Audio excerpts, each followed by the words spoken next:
Now we were all kitted out, with the exception of Hellboy, in our hazmat suits, which included headgear with a clear plastic window and breathing filter. We started down the trail towards the dig site, supplies on our backs. I've been insanely curious. Never good. And I've been wanting to ask how the two of you met. You don't know the story? Well, I know it was something for the museum. The BPRD sent Hellboy in, but the rest is just gossip, I guess. What's the gossip? I can't wait to hear this. I'd rather go back to talking about my grooming habits. Not trying to pry. I'm just... well, my mum says I'm an incurable romantic. That's sweet, Prowler. Not really. She mostly says it while needling me about finding a girlfriend. Her job, isn't it? I suppose.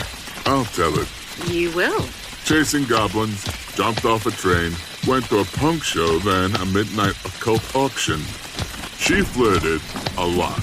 I'm sorry, what? I flirted with you? You didn't?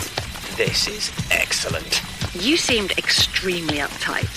Thought I'd loosen you up a bit. That's what it was? You never went to the sort of school where a girl would poke you or chase you on the playground. Bashful can be attractive. There it is. You found his bashfulness. I'm not bashful. It was mostly his grumpy bravado. That's what I need. Grumpy bravado. All three of you are very strange. We were all nervous. Hellboy had wound me up to take our minds off the horror of the night before and the fear of what might be to come. He was good at that. Truth was, he was simply good. I probably should have said it then, but I knew it would have embarrassed him. Yes, he had all sorts of bluster hardwired into him, and no question, there were daddy issues.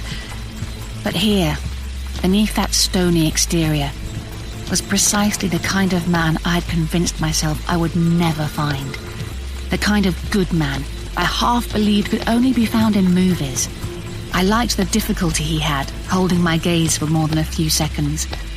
I liked his gruffness, and the way his eyes lit up when we traded verbal barbs, and the way his mouth tilted into a lopsided thing that passed for a smile.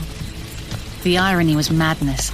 From the moment I met Hellboy, I was off on an adventure that put me in more danger than most people encounter in their entire lives.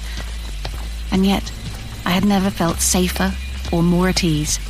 I wouldn't have known it then if you'd asked me, but by the second day I'd known him, I'd already begun to fall in love with him. I felt like he was my own little secret, like nobody else would understand. And believe me, that's been more or less true ever since.